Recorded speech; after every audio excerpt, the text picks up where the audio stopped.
J'ai toujours rêvé de dire ça à la télé. Meurtrier à souhait au cœur d'assassin, c'est encore lui, et pour vous il revient. Voici le mec que l'on appelle 2017. Rockin' Squat. Meurtrier à souhait au cœur d'assassin, c'est encore lui et pour vous il revient. On tenait à faire cette émission à l'occasion du concert L'Âge d'or du rap français, qui réunit les gens qui ont fait le rap français. Et pour moi le rap français, c'est avant d'avoir été un mouvement musical qui est pour moi le plus important depuis ces 20 à 30 dernières années, c'est le dernier courant qui a raconté l'actualité de l'intérieur, qui a raconté une autre histoire de la France. Et l'idée de cette émission, c'est de raconter l'histoire de la France vue par le rap français, parce que vous êtes les seuls à un moment qui avaient été dans les quartiers au contact des gens qui y vivent pour raconter ce qu'ils ressentaient. Et on va passer en revue un tas d'images. On va commencer avec un truc qui va te rappeler quelque chose. Retour en 91, quand Assassin se faisait entendre partout. Au JT, on entendait ça. Madame, monsieur, bonsoir. Scène d'émeute et de pillage à Vaux-en-Velin, une cité dortoir près de Lyon, après la mort controversée d'un jeune motard hier après-midi. Après le drame, les jeunes du quartier s'en sont pris aux forces de l'ordre et la tension n'a fait que croître au fil des heures. Assassin était le premier groupe de rap français qui a été politisé. La phrase qui a fait entrer Assassin sur les corps de tout le monde, c'était celle qui était gravée dans le t-shirt. La justice nique sa mère, le dernier juge que j'ai vu avait plus de vis que le dealer de ma rue. Ça avait quel écho auprès du public? C'est ce qu'on vivait. Tu vois, moi, par exemple, j'ai écrit cette phrase parce que malheureusement, comme beaucoup de jeunes à l'époque, moi, je suis passé pas mal de fois en jugement, et pour mineurs et en correctionnel. Et je me suis retrouvé trop de fois devant des juges ou des procureurs qui m'ont donné envie d'écrire cette phrase, quoi. On n'a pas tout de suite voulu avoir un discours politique. On a eu un discours de ce qu'on était. Et ce qu'on était, c'était des jeunes livrés à eux-mêmes, avec l'envie d'être libres. Donc discours par rapport à ce qui nous oppressait. Et en même temps, aussi discours de cum qui ont envie de kiffer la vie. On était un grand écart entre Public Enemy et Two Live Crew. Ce qui est toujours le cas en plus. Ouais, un petit peu, c'est vrai. Dans les premiers samples que vous avez utilisés, en tout cas sur le premier album, il y avait la musique du JT de TF1 qui n'a toujours pas changé. Ouais.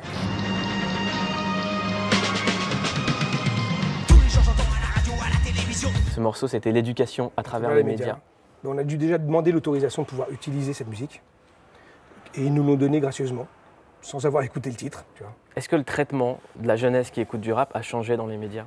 Ouais, je pense qu'on est quand même en 2017, c'est plus les années 80 ni 90, et que la culture hip-hop est rentrée de plus en plus dans les mœurs, et de plus en plus perçue par des gens qui ne sont pas issus de cette culture comme une vraie culture, je pense, tu vois, à tout niveau. Il y a aussi un truc très intéressant, c'est que la pop musique est complètement teintée de cette culture. Donc ça veut dire que les artistes d'aujourd'hui, même les plus pop, issus de cette culture, pour moi, ne sont plus les artistes du roi. C'est les artistes du peuple.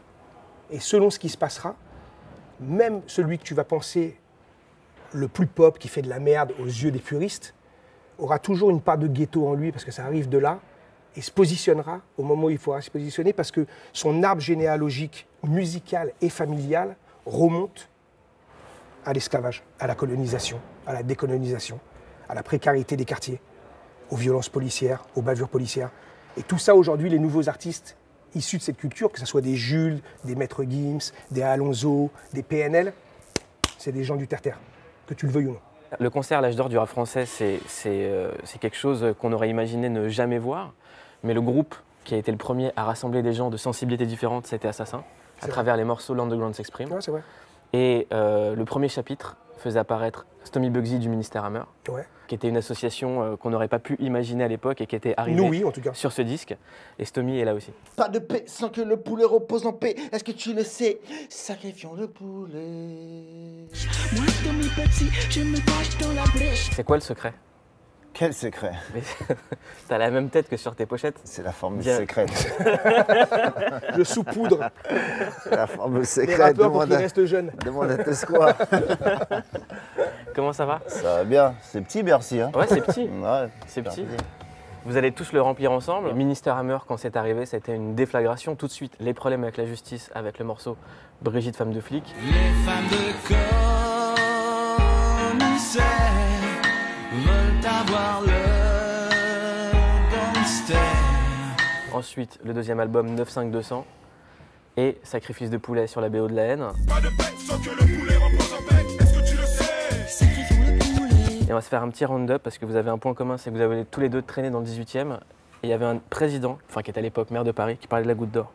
Le travailleur français qui habite à la Goutte d'Or où je me promenais avec Alain Juppé la semaine dernière, il y a 3 ou 4 jours, et qui travaille avec sa femme, et qui ensemble gagnent environ 15 000 francs, et qui voit sur le palier à côté de son HLM entasser une famille avec un père de famille, 3 ou 4 épouses et une vingtaine de gosses, et qui gagne 50 000 francs de prestations sociales sans naturellement travailler.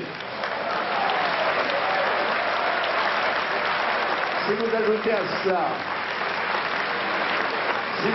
à cela le bruit et l'odeur, eh bien, le travailleur français sur le palier devient fou.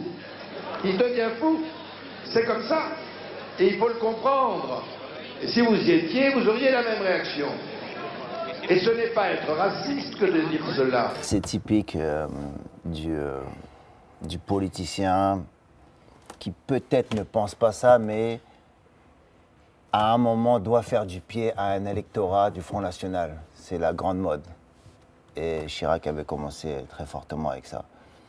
Puis, de toute façon, quand on voit l'histoire de la France avec l'Afrique, et la façon dont ils ont décolonisé, et la façon dont Jacques Foccart a été placé par tous les présidents successifs, de toute façon, c'est le genre de discours de la France, qui continue sa colonisation de ses colonies, tu vois, en tout bien, tout honneur, comme si tout allait bien, quoi. Dans les sous-sols de la France, il n'y a rien, à part du charbon.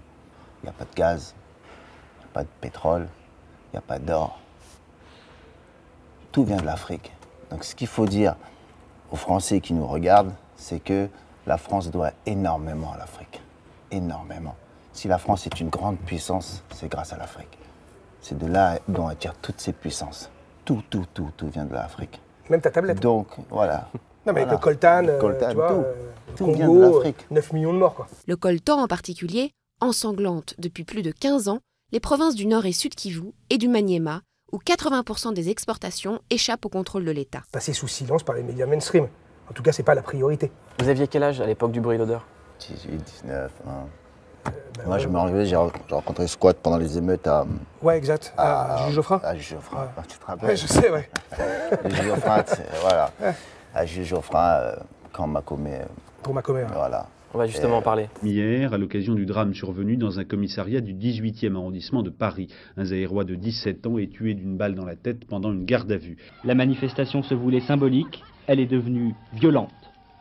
Jet de pierre, riposte des forces de l'ordre. Pendant plusieurs heures, c'est tout le quartier de la mairie du 18e arrondissement qui sera la proie d'affrontements violents. Il y a deux choses sur cette image, l'incident tragique et le fait qu'on l'appelle le jeune Zaïrois à plusieurs reprises. Alors qu'il est français. Je me rappelle, pendant ces émeutes-là, il y a des journalistes qui sont venus me voir et nous, on était en train de demander des comptes à la police, à la justice. Et les journalistes, ils sont venus me voir et me disent « Non, c'est pas ça qu'il faut dire. Dites-moi que vous voulez tout casser, que vous voulez tout brûler. » On dit « Non, on ne peut pas tout brûler, tout casser. On demande des comptes. Pourquoi vous l'avez tué ?» Alors que, tu vois, ça m'avait choqué, ça. C'était Pasqua, le ministre de l'Intérieur à l'époque. Ouais. Ouais. Moi, je me rappelle en tout cas une anecdote de cette manif. Moi, j'ai eu des civils qui...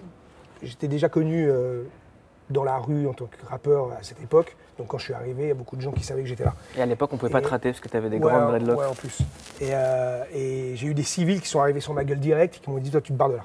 J'étais avec mon frère en plus, qui lui n'était pas connu à l'époque. Qui est un peu plus connu maintenant. Et on a un petit peu, ouais. Et ils nous ont mis un tel coup de pression qu'on a dû bouger de la place pour revenir ensuite. Et je crois que 2 semaines après, dans l'Express ou Le Point, je ne sais plus lequel des deux canards pourris, mais les deux se valent, ils avaient mis la mouvance Zoulou Assassin. J'ai encore l'article. Donc la mouvance Zoulou Assassin est sur le plateau. La mouvance Zoulou Assassin a cassé à Barbès. Donc tu vois les stéréotypes des médias, quoi. Artistiquement, il y a eu 2 choses fortes sorties de ça qui se sont retrouvées sur la bande originale du film La Haine. C'est le morceau Sacrifice de poulet et L'été assassine. Voilà comment la police s'exprime. Personne d'entre nous ne veut finir comme Marikou, c'est King Bing Bong. La police c'est comme un gong. Le Mystère amer, si on est sur la BO, c'est beaucoup grâce à à la deuxième partie d'Assassin, Solo. C'est la première fois que tu me vois. Souviens-toi de son nom, MC Squad K. Qui était le directeur artistique qui a appelé Kenzie et Kenzie nous a appelé. Dédicace à Solo. Solo, voilà. Solo, un grand acteur du hip-hop français. Pareil que Squat ou Joey, Cool Chain, tout ça. Puis il faut rappeler que c'était lui l'ombre sur la pochette de Tommy Boy. Non mais c'est un des précurseurs de toute façon. Bien sûr. C'est un des b-boys originels de Paris. Ouais, et puis même encore aujourd'hui, c'est une vraie culture et un vrai cheminement qui fait que... C'est la première star, hein. C'est la première star de notre mouvement. Donc Sacrifice de poulet, qu'est-ce qui s'est passé? Dans quelles conditions vous avez écrit ce morceau? J'ai toujours voulu savoir. Alors, voilà, dans ce morceau-là, Kenzie est venu me voir, il a dit, bon, Stomy, il faut qu'on fasse les meilleurs morceaux de la compile. Presque. tu vois, à l'art du défi, il est arrivé exactement. J'attendais qu'il dise quelque chose, tu vois, il a dit presque, ça je reconnais ça. Ben oui, mais là on vient de ça. Voilà. Moi, ce qui m'a toujours sidéré, même dans les émeutes là maintenant, c'est que quand malheureusement un jeune se fait descendre par la police, ou se fait violer, les jeunes s'en prennent directement au boucher, au boulanger, à l'épicier du coin qui n'a rien demandé, brûlent des voitures. C'est une colère. Je me dis, mais pourquoi tu vas aller brûler l'épicier, le boulanger qui t'a rien fait? Va demander des comptes à ceux qui ont vraiment tué les tiens. Je dois sacrifier un poulet. Pas de bête sans que Babylone paie, est-ce que tu le sais? Sacrifions le poulet. J'ai dit à Kenzie, écrivons un morceau Sacrifice de poulet. Et je me rappelle, quand j'ai fait ce morceau-là, je me suis pas peigné pendant une semaine, j'avais des tresses comme ça et je suis arrivé, c'était vraiment en état d'hypnose, quoi. Moi, j'ai toutes les caractéristiques du mauvais ethnique, antipathique, sadique, allergique aux flics, même dans la foule. Je porte la cagoule, les plus jeunes m'écoutent dans l'école de la rue. Je suis leur prof premier cours, lancer de cocktails molotov. Il y a quelque chose de possédé sur ce morceau. Ouais, j'ai même ta voix est différente. Ouais. Il y a un côté très mystique. Parce que c'est impalpable, tu vois, c'est dans l'air du temps.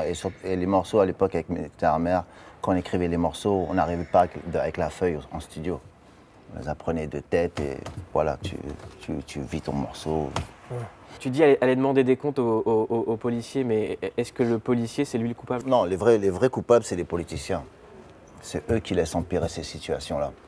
Et surtout, mais le policier, en fin de compte, c'est juste un tampon entre le peuple, nos élites, ceux qui nous contrôlent, et ils mettent les policiers devant pour palper, pour absorber toute la merde. Pour devenir avocat, il faut 7 ans. 7 ans minimum d'études. Pour devenir policier, 1 an. 1 an. Plus les vacances, ça fait quoi? 8 mois, enfin, quand en 8 mois, 9 mois, tu deviens flic. Combien de détraqués arrivent à passer entre les mailles du filet? Le policier, c'est quand même le pion aussi au service de cet État. Bien sûr. Donc oui, il a une part aussi de responsabilité. Et si c'était à refaire, est-ce que tu réécrirais Sacrifice de poulet? Oh, bien sûr. Il y a matière à peau. Hein. Ouais. On va parler de l'État assassine. Ouais. C'est le seul morceau qui n'est pas inspiré de la BO de la haine. Qui était déjà sur l'album L'homicide volontaire. Il était déjà écrit, en tout cas. C'était un morceau que je faisais sur scène déjà depuis 2 ans. Moi, dans ce morceau-là, j'ai détaillé plutôt les affaires en donnant des noms bien précis. Et c'est peut-être pour ça que la police ne nous a pas attaqués sur ce morceau-là. Parce qu'en nous attaquant, tu faisais ressurgir des affaires qui existaient vraiment, où il y a eu des vrais jugements, où il y a eu des vraies personnes qui sont mortes sous les balles de la police, et que si tu mettais ce morceau en avant médiatiquement, parce que quand on t'attaque, de toute façon, ça devient un truc médiatique, c'est repris par la presse mainstream et tout ça, tu remettais ces affaires-là sur le devant de la scène. Il y a un autre moment d'unité qui a été important dans le rap français, qui est pour moi le seul acte politique réel du rap français. C'est le morceau 11 minutes 30 contre le raciste. Plus d'excuses, les gens savent très bien pour qui ils votent. 52% de fils de pute à Vitrolles. Vous figurez tous les deux là-dessus. On va d'abord se regarder une petite image, faire un petit voyage à l'époque. Jusqu'au bout, ils tentent de faire barrage à l'assaut des forces de l'ordre. Eux, qui campent avec les réfugiés depuis des semaines, font un rempart de leur corps. Qu'est-ce que vous ressentez là actuellement? Je peux vous dire, j'ai envie de pleurer. J'ai vu passer les enfants dans les cars. Bon, on a quand même les larmes aux yeux en voyant ça. Moi, je suis pas fier d'être français. Les 11 bus vont partir les uns après les autres vers le centre de rétention de Vincennes. Là, depuis le début de l'émission, tu nous balances une histoire de France qui est l'histoire qu'on vit encore en 2017, quoi. Donc, le vrai problème de tout ça, parce qu'il peut avoir des erreurs humaines et ainsi de suite, c'est la justice, tu vois. Si la justice était juste, et si c'était pas une justice à deux vitesses, il y aurait beaucoup moins de gens qui iraient dans la rue tout casser. Comment ça se fait que des flics qui tuent des mômes ne prennent pas 1 jour de prison et toi, pour un simple vol, tu vois, tu peux aller en prison pendant je sais pas combien de temps. Alors imagine-toi si tu tues quelqu'un, quoi. Ou des politiciens qui détournent des millions de francs ne vont pas en prison aussi, pareil. Voilà. On va continuer à parler du 11-30 avec une autre personnalité qui est aussi apparue sur le 11-30. Ouais. Karine nous rejoint. Si le mot d'ordre est à la haine, autant tout fracasser dès maintenant. Karine, comment tu t'es retrouvée sur le 11 minutes 30 contre le raciste? Il y avait 2 lois qui avaient été votées et ils avaient promis de les abroger et puis bon, ils n'ont rien fait, donc on est parti manifester. Voilà, c'était injuste comme d'habitude. Loi de fer, loi Jox, loi Pasqua-Debré. Une seule logique. La chasse à l'immigré. T'as toujours été désenchanté comme ça? Parce que là, pour dire que c'était injuste comme d'habitude, évacué, c'est... Là, aujourd'hui, oui, je suis désenchantée, oui. On pensait que, bon, voilà, les choses allaient influencer les choses en rappant ou en disant des choses, mais bon, le temps est passé, on voit bien que ça n'a rien changé, voire c'est pire. On voit bien qu'on ne nous écoute pas trop, quoi. On voulait changer le monde. On voulait changer le monde, changer la France. Maintenant, ce qui est regrettable avec le hip-hop de maintenant, c'est que les jeunes ou les moins jeunes ne veulent plus changer le monde. Ils veulent faire partie du monde comme il est. Mais vous avez fait partie du monde avec le Ministère Hammer, quand Stomy, quand Passy, ça a marché en solo. Oui, bien sûr. Vous en avez fait partie. Bien sûr. Mais quand on a commencé, pour moi, la révolution, tu veux la faire à 20 ans, 18 ans, 20 ans. Après, elle continue différemment. Mais j'ai l'impression que les jeunes de maintenant ne veulent même pas faire la révolution, même pas changer le monde. Ils veulent s'intégrer directement. Il y a une petite poignée, mais c'est très rare. Moi, j'ai une vue différente sur ce qui se passe dans notre musique, en tout cas. Moi, j'aime beaucoup la nouvelle génération, en fait. Tu vois, elle me concerne par son énergie et par la façon dont elle s'exprime. Je pense que là où il a complètement raison, c'est qu'on arrivait... Déjà, on arrive avec un truc nouveau, nous. Que là, maintenant, c'est un truc complètement mainstream. Mais quand j'écoute les paroles de gens comme PNL... Comme Jules... Je te reconnais plus, tu changes de poids toutes les saisons. Si on se parle plus, nous deux, c'est peut-être que j'ai mes raisons. C'est la réaction du monde dans lequel on vit aujourd'hui. Donc ça veut dire que c'est pas que de l'ego trip, c'est aussi un vrai malaise social. Et le monde qu'on nous présente aujourd'hui, de toute façon, sans oseille, t'es de la baise. Donc le but premier, c'est faire de la maille parce que c'est la survie. Cette énergie-là, même s'ils n'ont pas envie de changer le monde, ils ont envie de changer leur monde. Et déjà, de changer leur monde, c'est déjà changer le monde. Ouais, moi ça me convient. Vous avez conscience que les jeunes policiers d'aujourd'hui ont grandi avec votre musique? Pas tous. Mais beaucoup. Il y a sûrement des gens qui détestaient même le rap dans les jeunes policiers. Tu vois? Maintenant, il y en a, oui. Il y en a qui connaissent. Et puis de toute façon, être policier, c'est pas spécialement un mauvais métier. Tu peux très bien être policier et être dans une branche et essayer de faire ton boulot convenablement. Le problème, c'est que quand il y a abus, il n'y a pas la justice qui tranche derrière. C'est ça le vrai problème. Enfin, la justice nique sa mère. Le dernier juge que j'ai vu avait plus de vices que le dealer de ma rue. 1991, on est en 2017. C'est ça le rap des années 90. Mais il y a aussi un âge d'or aujourd'hui. C'est-à-dire qu'aujourd'hui, les fans des nouveaux groupes, ça sera des fans aussi assidus que les fans de IAM, Ministère Hammer, Assassin ou NTM à l'ancienne. T'inquiète pas. Les fans aujourd'hui de Booba, de PNL et de Jules, c'est des fans qui vont rester fans de ces groupes-là. Et ça sera leur âge d'or. Ce qui est mortel aujourd'hui, c'est que la pop musique nous revient. Il y a du ghetto en chacun des artistes pop d'aujourd'hui. Et aujourd'hui, quand il va y avoir des bavures policières, tu l'as vu avec Black M. Black M, aujourd'hui, il vend je ne sais pas combien de centaines de milliers de disques. Le mec, il met Adama Traoré. Il représente, parce que c'est la rue. Tu vois ce que je veux dire? Même si tu es un rappeur qui rappe pour les enfants. Il n'y a pas de problème. Je suis chez moi, chez moi, chez moi. En plus, là, c'est le rap qu'on veut bien nous mettre en avant, mais il y a des Youssoupha, il y a des Medine. C'est nous le grand boy. Tu vois ce que je veux dire? Il y a des tiers-mondes, il y a des braves. Maintenant, c'est sûr qu'on ne les entend pas directement, mais il faut chercher. C'est à toi d'aller chercher le livre que tu veux lire. C'est à toi d'aller chercher la musique que tu veux écouter. Tu vois ce que je veux dire? Mais moi, pour moi, à l'heure actuelle, en rap Quinri, par exemple, en rap français aussi, mais en rap Quinri, il y a de la bombe à neutrons de partout, quoi. Tous les jours. De partout. Bad and bullshit, bad. Cooking up dope with a Uzi. My niggas are savage, ruthless. We got 30s and 100 rounds too. De la folie, quoi. Tu vois, mais encore plus qu'à notre époque. Donc ça continue, quoi. Tu vois. Bienvenue dans le Turfu. Je vous laisse retourner dans le Turfu. Merci Karine. Merci Squat. Eh bien, c'était un honneur de vous avoir ici. On est très content de faire cette émission. Merci beaucoup Stomy, tu restes avec nous. Ok. L'émission continue, on a encore des images à vous montrer. Est déjà parti en YouTube. Ils disent de moi que je suis devenu fou. Le gars il devrait être mais pas du tout comme tu le crois. Malgré les apparences, le 3 quarts, le Cosla, la Kaira. Mon cerveau a déjà élaboré des plans de chara, doté tété d'une avidité intarissable de connaissances. Cœur, tra. Vous pouvez pas savoir à quel point je suis fier, j'en perds mes mots, de recevoir Expression Directe à la télévision. Première fois que vous avez vu à la télé, c'était Weedy, il avait des cheveux et il avait une expression directe. Moi j'appelle les jeunes qui sont dans les cités à pas penser comme toi, c'est-à-dire à pas se dire qu'on doit prouver aux gens qu'on est des gens civilisés. J'ai rien à prouver à personne. C'est bon ça. T'as vu, c'était qui devant? Il est bon lui là. Hein? Ça t'allait bien. C'était les cheveux. C'était le pouvoir des cheveux. C'est fort d'arriver à la télévision et de dire on s'en fout que vous croyez qu'on soit civilisé ou non. Pourquoi t'es arrivé en disant tout de suite ça? J'ai une éducation, mec. Ma mère, mon père, le boulot, les vannes racistes, les machins. Et des gens qui, comme ma mère, regardaient les gens avec ses gros yeux et disaient « C'est à moi que tu parles comme ça, là ?» Depuis le début, frère. Je pense que nous tous, c'est pareil.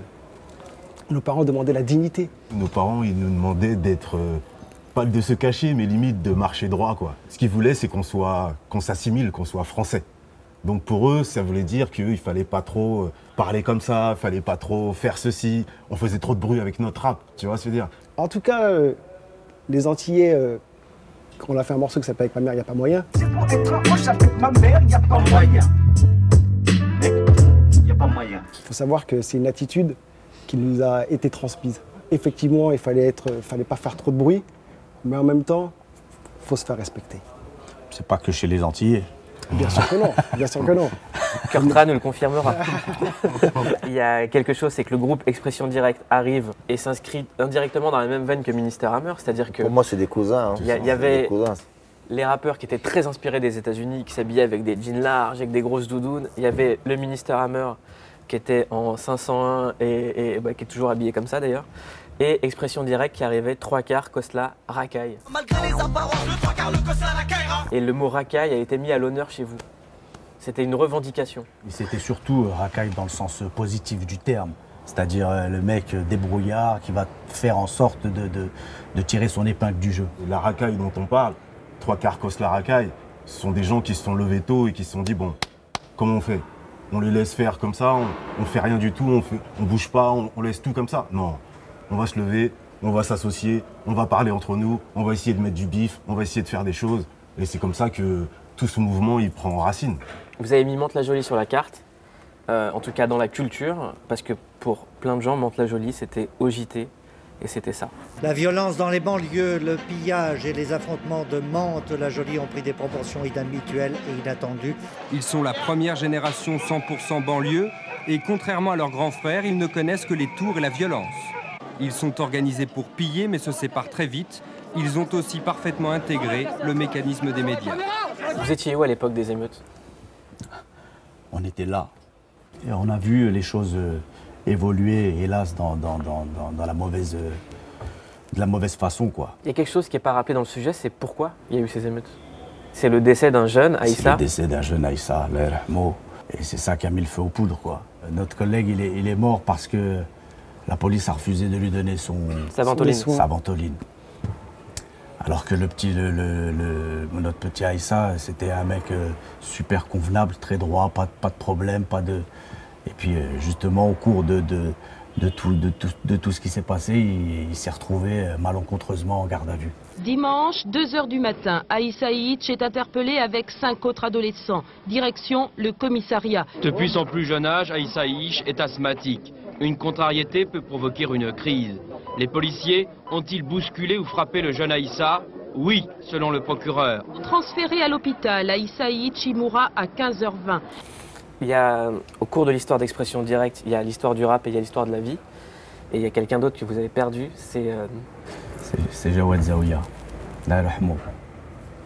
Jawad Zaouia qui restera dans nos cœurs à jamais et pour toujours. Après les événements que je viens de te raconter, au cours justement d'encore confrontation entre les jeunes et la police, Notre frère Jawad Zaouya s'est retrouvé aussi interpellé parce que la police l'avait vu ou avait cru le voir parmi les gens qui étaient en face de la police. Et donc ils sont venus le ramasser le lendemain chez lui. Et c'est la dernière fois qu'on l'a vu. On ne sait pas qu'est-ce qui s'est passé, si les gens l'ont laissé comme ça ou ne sont pas intervenus. En tout cas, je voulais souligner le militantisme de M. Zaouya, son père, qui depuis des années, tous les jours, il est au combat. On continue le combat pour la famille Zaouya et on vous présente tout de suite son papa, Salah. Notre journaliste Jalal est allé le rencontrer pour un gros reportage. Mouloud m'a demandé d'aller à Mantes-la-Jolie rencontrer Salah Zaouya, père de Jawad, décédé en 1996 dans la prison de Bois d'Arcy. 1996, Jawad Zaouya a 20 ans quand l'un de ses codétenus met le feu à son matelas. La cellule mesure 9 mètres carrés, ils sont 3 à l'intérieur, 2 d'entre eux meurent asphyxiés. À 7 h du matin, le téléphone sonne, le fixe. Et oui, il me dit, je suis le directeur de la maison d'arrêt de Bois d'Arcy. Je dis alors, il me dit, il y a eu un accident. Il me dit, votre fils est mort. Voilà, là, c'était la catastrophe. La phrase qu'il m'a dite, déjà, je ne l'oublie jamais. Il me dit, rassurez-vous, M. Zaouya, votre fils n'a pas souffert. Il est tombé dans le coma tout de suite. Donc voilà, pour lui, c'est... Moi, j'avais confiance en la justice française. Mais quand il y a eu un classement sans suite, j'ai dit, qu'est-ce qui se passe? C'est pas normal. Tu sais, c'est un combat de 12 ans. C'est pas... C'est 12 ans. À chaque fois, il y a un non-lieu, machin truc, non hadi. Nous, on cherchait quoi? On cherchait la justice, on ne cherchait pas l'argent. Jawad n'est pas mort comme ça. Il n'est pas mort dans son lit. Il y a bien des cumuls de fautes. La délivrance, c'était le octobre ou novembre 2008, au Conseil d'État. Ils ont condamné l'État pour un cumul de fautes, qui sont maintenant jurisprudence. Vous pensez à quoi, M. Zaouya, quand vous voyez cette fresque-là? Je vois Jawad, avec sa casquette blanche. C'était un rebelle. Et il est mort rebelle. C'est quoi le dernier souvenir que vous avez de Jawad? C'est quand ils sont venus l'arrêter déjà le matin. Quand il est sorti de l'appartement, il m'a fait un grand sourire. Il me dit, papa, ne t'inquiète pas. Voilà. Et cette image, je la garde avec son grand sourire. Voilà. Ouais. C'était ça mon fils. Est-ce que vous pouvez nous expliquer les t-shirts que vous portez? Donc on a l'impression que rien n'a changé. Mais rien n'a changé. Et je dirais même plus, tout empire. C'est pas possible de laisser les gens dire des conneries comme ça. Bamboula, d'accord, ça ne doit pas se dire, etc. Ça reste encore à peu près convenable. Non. De l'autre côté. Bamboula avec un L en forme de matraque. C'est ça. Avec, c'est quelque peu convenable. D'appeler quelqu'un Bamboula ou Salbounioul ou Salarabe. Je sais pas dans quel monde on vit. Et je sais que le monde dans lequel on va n'est pas bon. Stomy, il y a une image de toi qui m'a marqué, c'est ça? Dans un pays comme la France, des familles nombreuses vivent entassées dans des pièces insalubres, minuscules avec des cafards, des rats et des souris. Au cours de ces 6 derniers mois, une 50aine de personnes sont mortes, brûlées ou intoxiquées par les flammes de 3 incendies. 2 heures après le drame du boulevard Vincent Auriol, M. Sarkozy se pointe comme une fleur et ose demander à une rescapée de l'immeuble si les victimes étaient en situation régulière. J'accuse les propriétaires et les agences immobilières de ne pas vouloir louer leurs appartements aux Africains et aux immigrés en général. J'accuse l'État de fermer les yeux sur ces réalités. Mais quoi qu'il en soit, même les yeux bandés et les oreilles bouchées, rien ne pourra vous empêcher de respirer l'odeur des corps calcinés, car leurs âmes reposent en paix. Voilà, cette triste, tragique histoire, la lumière n'a pas été faite.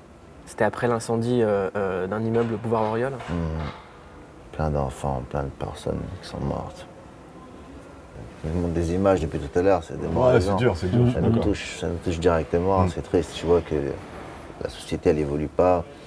Je vois que les politiciens, ils se foutent de notre gueule.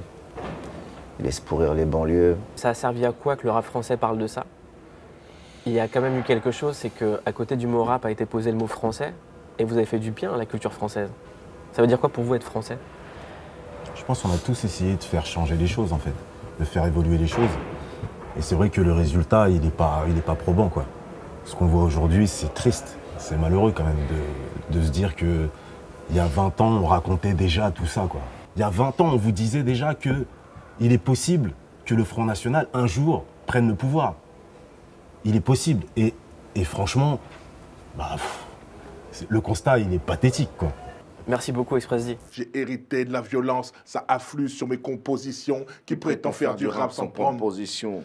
Faire opposition, ça me connaît. Moi, je veux cogner en me faisant de la monnaie. Donner puis recevoir au bonheur m'abonner. Oh, je boxe avec les mots. Je vis aussi chaud, couché sur le dos, à mordre les barreaux. Les formules et haute politesse, nous, on s'en fout. Si tu kiffes pas, Renoir, t'écoutes pas et puis c'est tout. Je boxe avec les mots. Boxe avec les mots. Boxe avec les mots. Boxe avec les mots. Je boxe avec les mots. Je boxe avec les mots. Arsenic nous a rejoint. Comment ça va, Lino? Tranquille. Comment ça va, Calbo? Très bien. On vous a découvert avec la compilation Hostile. À l'époque de la compilation, une image qui m'avait marqué, c'est qu'il y avait une petite vidéo et une interview dans laquelle vous disiez « Quel que soit le déguisement du cafard, le coq le reconnaîtra. » T'es un bon, toi. T'as des dossiers. Bah oui, bah, on aimait bien les petits trucs comme ça, les petits proverbes africains, tout ça. On a beaucoup utilisé ce genre de trucs. Ouais. Arsenic, vous venez de Villers-le-Bel, oui. Signé Sectoral, même label que Stomy. Vous avez fait vraiment l'âge d'or du rap français.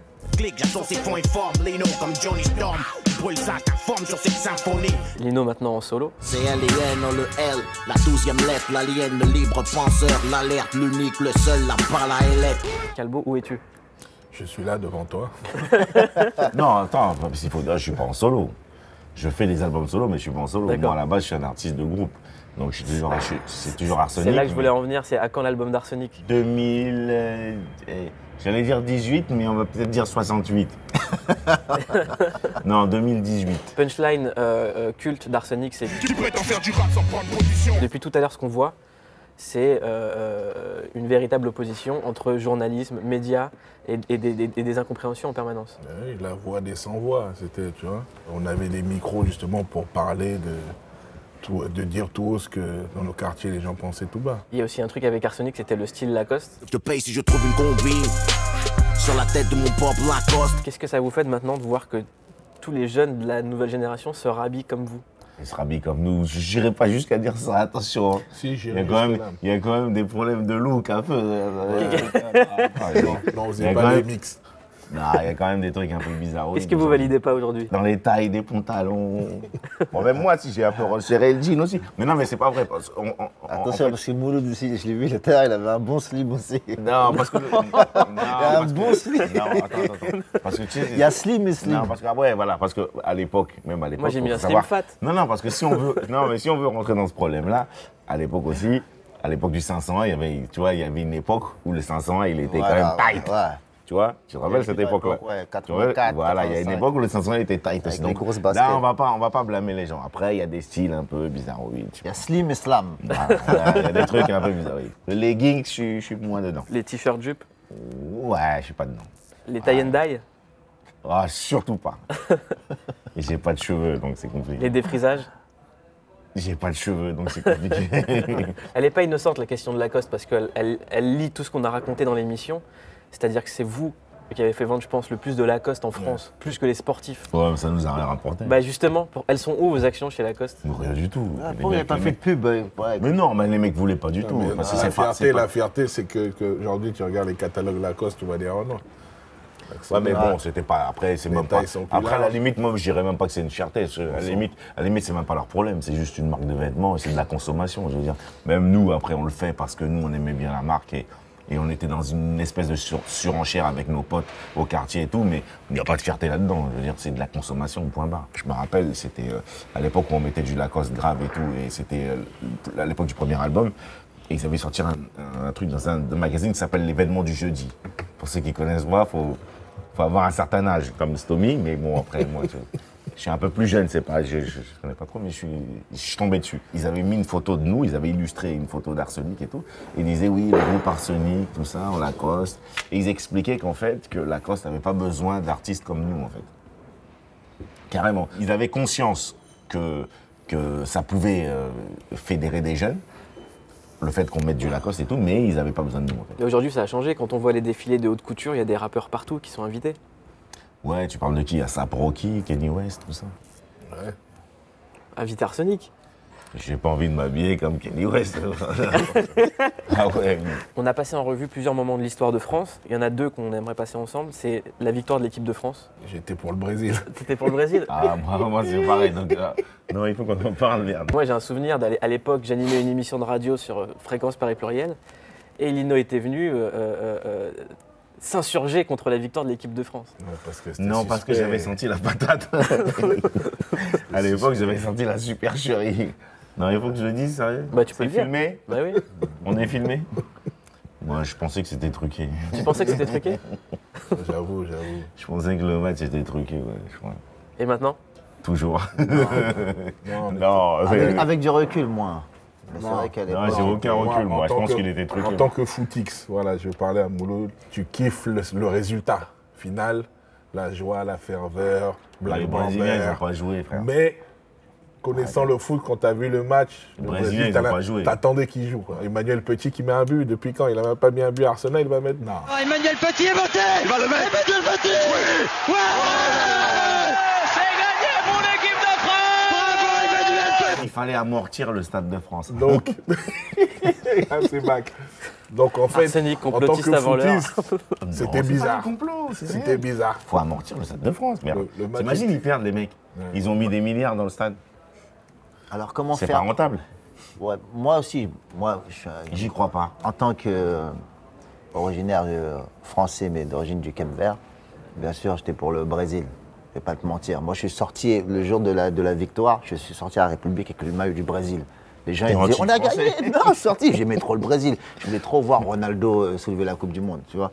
Et moi, j'ai été, pour la France à partir de 2006. Est-ce que ça pose pas un problème de l'anti-France? Non, pas du tout. Non, c'est un problème grave. Non, c'est quand t'aimes le foot. Non, c'est quand t'aimes le foot. Tu n'aimes pas la France. Est-ce que tu aimes le foot ou pas? Mais est-ce que tu aimes la France? Bien sûr, j'aime la France. Quand tu aimes le rugby, tu aimes les All Blacks. Ça vous a fait quoi de voir tout le monde dire la France, black, blanc, beurre, qui sont trois mots que moi je déteste, black, blanc et beurre. Bah oui. Et juste après, Jean-Marie Le Pen au deuxième tour pour nous, la France, black, blanc, beurre, c'était tous les jours, c'était pas ce jour-là. Mais parce qu'en vérité, tu te rends compte que qu'en vérité, des slogans et des mots, c'est pas la réalité. La réalité, c'est au quotidien et que la discrimination, la violence policière, d'ailleurs, on est en plein dedans aussi.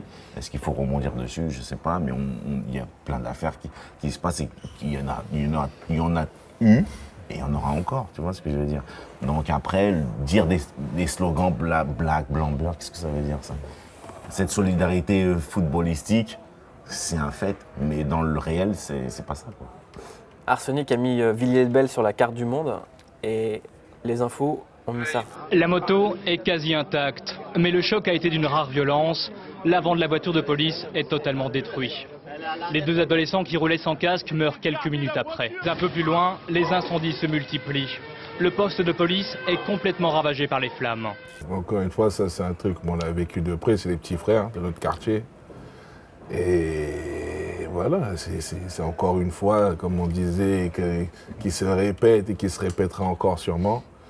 Violence policière, mort de jeunes, plus de petits qui avaient rien à voir avec ces conneries en plus. Encore une fois, des petits qui n'étaient pas violents, morts, coup de pare-choc avec la moto, les petits meurent, et puis voilà, il faut maquiller le truc. De toute façon, l'État ne se mettra jamais contre la police, il ne faut pas se leurrer. La police, c'est l'État. Est-ce que ça a changé depuis Villiers-le-Bel? Il n'y a rien qui change en vérité. Bon, réfléchissons un peu. Est-ce qu'il n'y a pas un souci avec les banlieues chaque fois qu'on est dans des échéances électorales? Est-ce qu'on peut le dire ça? Bah évidemment. C'est ce qu'on essaie de dire au quotidien dans cette émission. Moi je dis qu'il y a un problème. Souvent, les banlieues intéressent souvent pendant les échéances électorales. J'ai l'impression.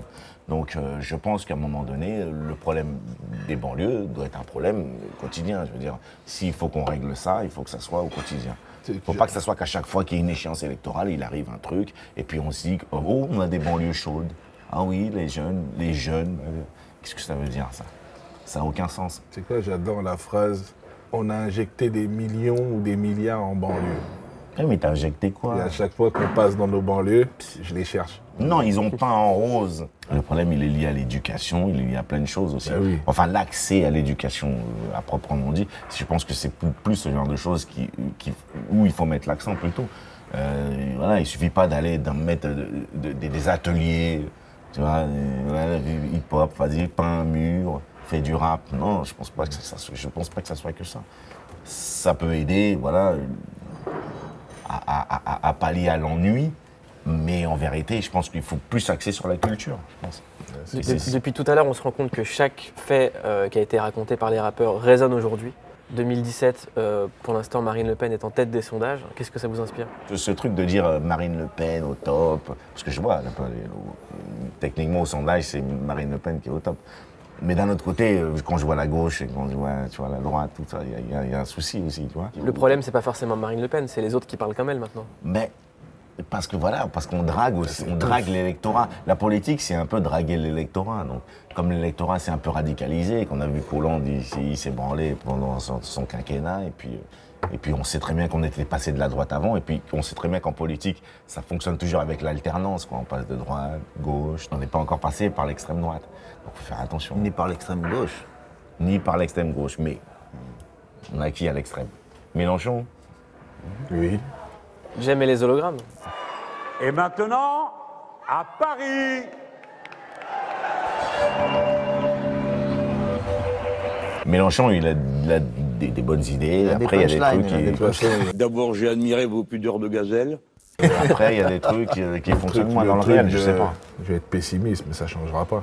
Quel pouvoir il a de changer les choses? Tous, quand ils arrivent, ils nous annoncent plein de trucs, et au final, ils font rien de ce qu'ils disent. Et c'est tous pareil. Donc, qu'est-ce que Marine va annoncer et qu'elle pourra faire? Rien. La scène qui est là, elle est mise en place pour que vous ayez faire votre boulot. Pour l'âge d'or du rap français, l'album d'Arsenic, on l'attend. Ouais. Impatiemment. Tommy, tu peux les motiver Mais non, mais on est super motivés, nous, on est en train de bosser dessus. L'album, il va sortir en 2018, point. Là, en 2017, on est en 2017, c'est ça? J'ai un album qui arrive, et ensuite... j'ai un nouvel album solo? Ouais, un nouvel album solo. Un nouveau encore?